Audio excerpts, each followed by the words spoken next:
बिस्मिल्लाहिर्रहमानिर्रहीम अस्सलाम वालेकुम बखैर मैं आतिफ वकास और ये लेक्चर नंबर 2 है chapter number 5 rotational and circular motion का। डियर स्टूडेंट्स, लास्ट लेक्चर में हमने एंगुलर डिस्प्लेसमेंट के मुतालिक अंडरस्टैंड किया था। इस लेक्चर में हम एंगुलर वेलोसिटी डिस्कस करेंगे और उसके मुख्तलिफ यूनिट्स और उन यूनिट्स के दरमियान एक दूसरे में कन्वर्जन के फार्मूले डिस्कस करेंगे। सो एंगुलर डिस्प्लेसमेंट में मैंने आपको बताया था कि it is the change in the angular displacement. So angle में चेंज या किसी ऑब्जेक्ट की ओरिएंटेशन में change in the orientation of an object, किसी ऑब्जेक्ट की ओरिएंटेशन के अंदर चेंज इन द एंगल। और वो कल मैंने ऑलरेडी डिस्कस किया था। Delta theta is equal to theta B minus theta A. Theta B क्या है और थीटा ए क्या है, इसके लिए सर्कुलर पाथ एज्यूम कर ले और ये सेंटर से कोई रेफरेंस लाइन है ओ, और पहले अगर ऑब्जेक्ट पॉइंट ए पे था तो वो कोई एंगल बना रहा था थीटा ए। कुछ देर बाद वो इधर पॉइंट बी पे पहुंचा, एक और एंगल बनाएगा थीटा बी, और इन दोनों एंगल्स के दरमियान का डिफरेंस जो है दैट इज़ एंगुलर डिस्प्लेसमेंट। ये हमने लास्ट टाइम डिस्कस किया था। अब जाहिर है इस दौरान टाइम लगा होगा। जब ऑब्जेक्ट ए पे था तो उस वक्त स्टॉप वॉच पे कोई टाइम था टी ए, और जब ऑब्जेक्ट बी पे पहुंचा तो उस वक्त स्टॉप वॉच की जो रीडिंग थी दैट वाज टी बी। तो इस वक्त इसको कुछ टाइम लगा delta T, and that is T B minus T A. यानी इस वक्त स्टॉप वॉच पे ये टाइम था, फिर ये हो गई, यानी डेल्टा टी वो टाइम है जो इस मोशन में लगा।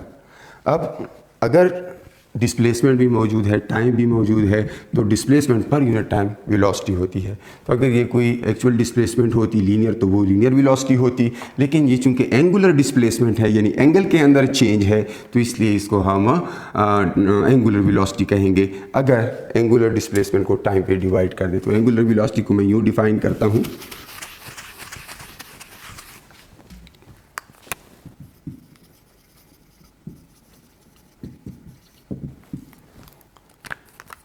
Angular displacement per unit time, यानी इसके लिए सिंबल यूज़ होता है omega.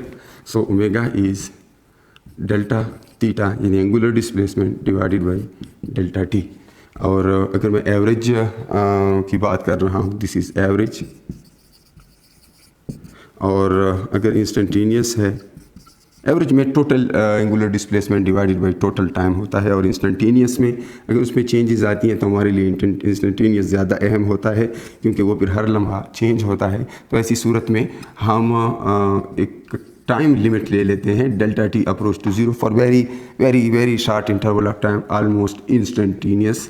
So that is del phi by delta T, इस तरह लिखा जाता है। ओवरऑल आपके जो आगे अगर इस पर MCQs आते हैं या न्यूमेरिकल प्रॉब्लम्स आते हैं तो वो इस तरह होंगे कि उसमें हम ये वाला फार्मूला ज़्यादा यूज़ करेंगे, एवरेज वाला, और ये रियरली होता है अगर आपके पास कोई वेरिएबल हो। बहरहाल जनरली या इस तरह लिखा होगा या फिर आप इसको इस तरह भी लिख सकते हैं, थीटा डिवाइडेड बाई टाइम। अगर थीटा ए 0 है और थीटा बी कोई थीटा है तो फिर आप इस तरह लिख सकते हैं, और टी ए 0 है अगर आपने अपना स्टॉप वॉच तब स्टार्ट किया है जब ऑब्जेक्ट पॉइंट ए पे था, तो इस हिसाब से थीटा ए को आप 0 मान सकते हैं। ये तो रेफरेंस लाइन की बात होती है, आप कौन सा रेफरेंस लाइन लेते हैं हमेशा आपकी मर्ज़ी होती है। बहरहाल omega is theta divided by T, it is angular displacement per unit time. अगर मैं इसकी यूनिट की बात करूं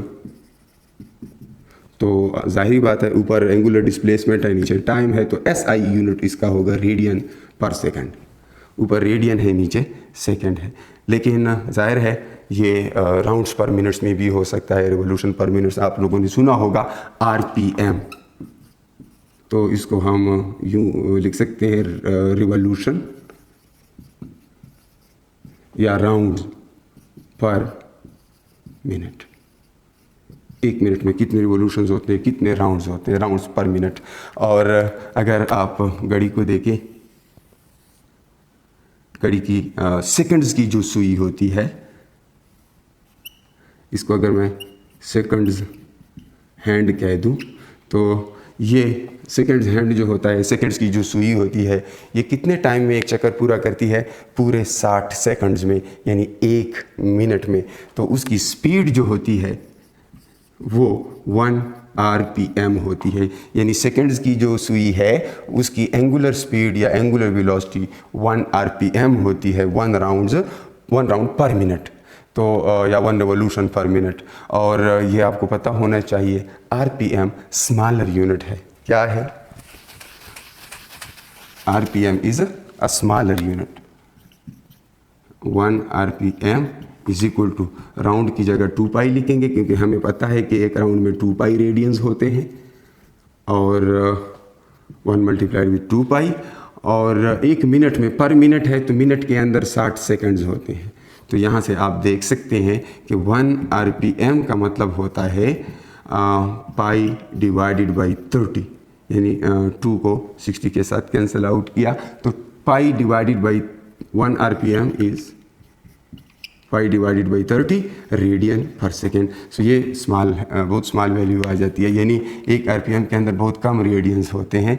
ऑलमोस्ट अगर यहाँ पर वैल्यूज पुट की जाए तो 3 डिवाइडेड बाई 30 आता है, इट इज़ 0.1, तो तकरीबन 0.1 रेडियन पर सेकेंड होते हैं 1 RPM में। रेडियन पर सेकेंड लार्जर यूनिट है, तो अगर आप RPM से रेडियन पर सेकेंड में जाना चाहते हैं तो x RPM का मतलब होगा x multiplied with pi divided by 30 radian पर सेकेंड। तो ये अगर कुछ भी हो, 2 हो, 10 हो, 100 हो, 200 हो, यहाँ पर इसके साथ मल्टीप्लाई होगा, आपके पास रिजल्ट आएगा, यानी 100 RPM। इसका मतलब होगा 100 पाई डिवाइडेड बाई 30, या पाई की जगह कुछ केसेस में 3.14 पुट कर लेंगे तो उसे वैल्यू भी आ जाती है, लेकिन अमूमन क्वेश्चंस में पाई ही गिवन होता है। अगर गिवन ना हो तो आप जानते हैं कि पाई 3.14 है। और कुछ लोग जल्दी में पाई को 180 पुट कर लेते हैं। पाई 180 के बराबर तब होता है अगर आप उसको रेडियन में लें। पाई रेडियन जो है वो 180 डिग्री के इक्वल होता है, सिर्फ पाई 3.14 के इक्वल है। तो इसका मतलब है 3.14 रेडियन जो है वो 180 डिग्री के बराबर होते हैं। और RPM का आपको पता चल गया कि RPM स्मॉलर यूनिट है। अगर आप RPM डिग्री से रेडियन पर सेकेंड से RPM में जाना चाहते हैं तो रेडियन पर सेकेंड का तरीका ये होगा कि 1 रेडियन पर सेकेंड, इसके लिए रेडियन ऊपर है तो आप जानते हैं कि 2 पाई रेडियन 1 रिवोल्यूशन के बराबर है।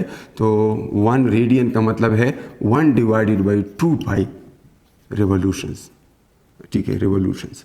और नीचे सेकेंड्स है, डिनोमिनेटर में सेकेंड है, तो 1 सेकेंड में 60 मिनट, एक मिनट में 60 सेकेंड होते हैं, तो 1 सेकेंड 1/60 मिनट होगा। तो ये इस तरह हो जाएगा। तो आप यूँ लिख सकते हैं 1 divided by 2 pi divided by 1 divided by 60। इसको रीअरेंज कर लें तो ये आपके पास क्या आ जाएगा, इससे RPM का यूनिट आएगा, और इसको उल्टा करेंगे तो 60 डिवाइडेड बाई 2 पाई RPM, यानी 30 डिवाइडेड बाई 5 RPM। या आप ये डायरेक्ट भी लिख सकते हैं यहाँ से कि अगर 1 RPM पाई बाई 30 है तो 1 रेडियन पर सेकेंड 30/5 RPM होगा। और अगर आप को कोई भी रेडियन पर सेकेंड में वैल्यू दी गई है, y रेडियन पर सेकेंड ये कोई वैल्यू है, और आप इसको RPM में ले जाना चाहते हैं तो y मल्टीप्लाइड विथ 30/5 RPM करेंगे। तो इस तरीके से आप इनको कन्वर्ट करेंगे।